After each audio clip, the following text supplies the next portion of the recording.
Good. Hey, everyone. Welcome to the next bit on our IPCP module videos of why you should join the next pathway next February, the 27th. 27th, yeah. 7th, 2023.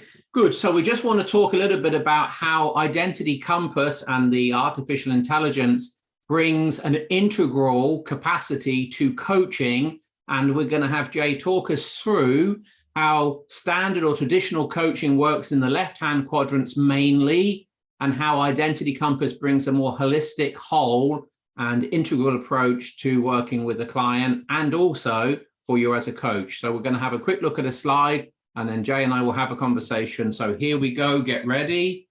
So this is the difference that makes the difference between subjectivity and objectivity.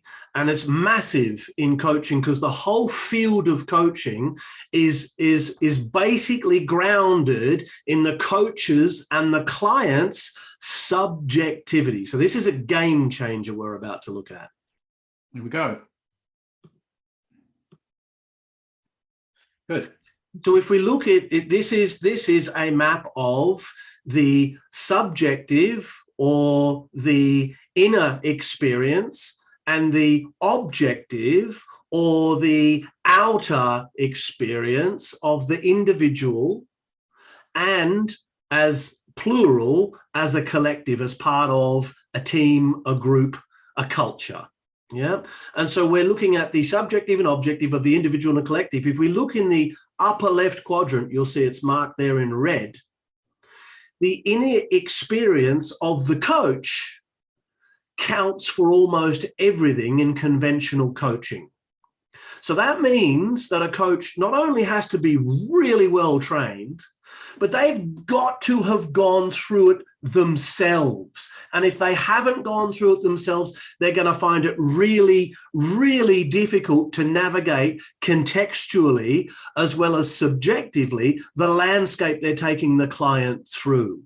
Now, that plays out in stuff like high-performance sport where, hey, I'm not a Formula One driver, and nor do I need to be, in order to help another Formula One driver get their inner and outer game straight and right to be able to drive effectively to their potential. So currently coaching is grounded in the coach's map and the coachee's map. The coachee is bringing their subjectivity to here's the problem and here's what I want. The coach then says, well, given what you want and given the problem that I'm hearing subjectively behind that problem is X. Oh, well, that kind of makes sense. And it all begins to land and they might work their way through it and it might be actually pretty useful. Good. In the lower left, second person perspective, then they are co-creating a shared map. Firstly, a shared map of current understanding, and secondly, a shared map of difference. And that's as far as conventional coaching can go. So left-hand quadrants. Left-hand quadrants. Okay, so that's like traditional coaching, even developmental coaching, right? When you're just, what you're saying is the coach subjective experience and the client's subjective experience are interacting to the coaching session. Right. Good.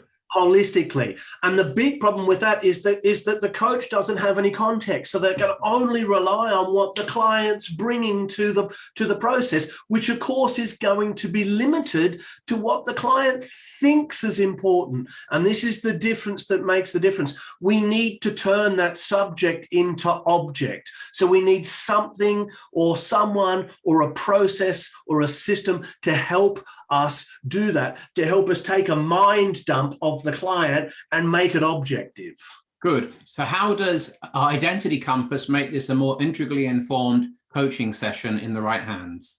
Well, it does that. It turns subject into object by asking a series of forced answer questions. It's not a nice test to do because it's forcing you into answering questions and then throwing up different questions based on what it's forcing you into answering. And so it's a forced answer test. So it feels like, well, neither of those are true, but it's taking you down a pathway where those small calculations start to play out in a big way in terms of your thinking patterns. It maps your thinking patterns in an objective, scientific, rational, logical way. Okay, and so what is a factual map aspect and what is the functional map aspect that we could have in a coaching session with Identity Compass supporting us? So the factual map is actually mapping out, given some scenarios in contexts. It uses the work context, but it's absolutely mapping cross-contextually. It's using the work context to map out thinking structures and place them out in a given way and shows how all of these thinking patterns interact with one another, and immediately helps you identify, using some AI technology, where the leverage point for the shift is for the client objectively. So that's the actual map. Even if the client doesn't see that subjectively, right? They don't remember. Oh, mostly they don't. Mostly the client will go, I disagree with that, but we can even show where their disagreement's coming from given the map. We can show how they mismatch, and that disagreement's actually part of a mismatch, and we can tell that that's on behalf of self-care based on what we're seeing in the map. So we can real time actually feed back the patterns as they're occurring in the coaching session to wake the client up so that they can grab a hold of this and start to do the work to grow themselves up, to clean up the stuff they need to clean up so that they can begin to show up. So then we have a functional map that emerges out of the context. Yeah. Which is context. So two aspects to this. One, the functional map is still subjective within the client's mind. How things play out for them and how they connect them to what's going on in their inner experience is like guesswork. Yeah. Sure. With the functional map, we can bring context in and we can look at work, we can look at personal, we can look at primary relationships, we can look at children, we can look at parents, we can look at community, we can look at all of those aspects and ask, how does this play out for you in this context, to start to get an understanding of what's cross-contextual and what's actually contextual. That means that they can shift between their thinking between contexts, which means they have more flexibility in the lower right component, or less flexibility, telling us how rigid their thinking patterns are. Good. So let's summarize this with a couple of questions for you. So you've been coaching for a few years and you're an averagely good coach. Just give me a moment to relax my face. And so given that, what would you be happy to go on coaching people knowing Identity Compass is in the world and not have access to it? What difference has it made to you as an experienced coach, 15 years of coaching? Yeah. What difference can you see and benefit has Identity Compass brought to your actual corporate coaching? Has shown me that I've been guessing up until I got a hold of the Identity Compass. It's shown me that my guessing is fairly accurate, yet, because I'm a human being, actually quite limited. And so would I coach without it now? Absolutely not. I mean, I'm literally flying with one arm and one eye.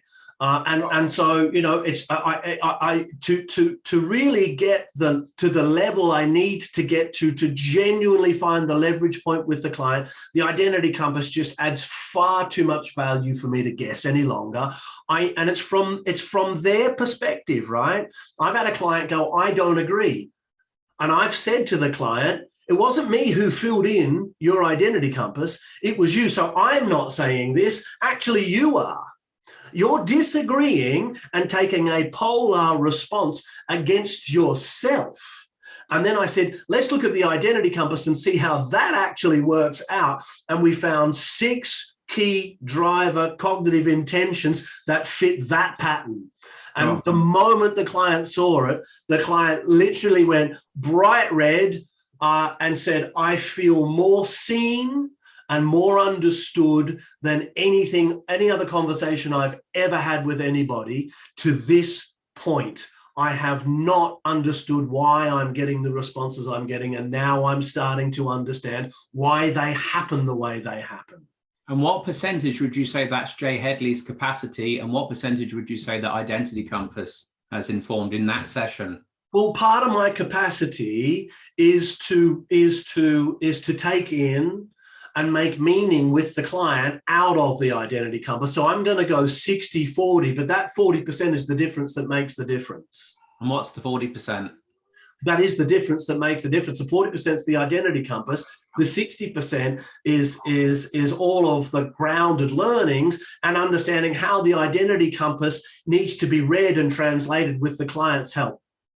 Does a coach to coach the way you've just talked to need to be an excellent, outstanding, well-experienced coach to be able to use identity compass in that way? They need to have that experience. They need to learn it. But what the identity compass will do is it will train them how to learn it in an accelerated way. So instead of it taking 5 years to become an extremely experienced, well-honed, well-rounded coach, having done the work on yourself, we'll cut that down to 2 or 3.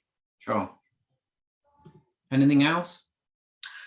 Come and look at the program. If you haven't had a chat with us, book a chat, get on the program. If you want to coach at the next level, this is the process and the tool that is going to take you there. Good. Catch you next time.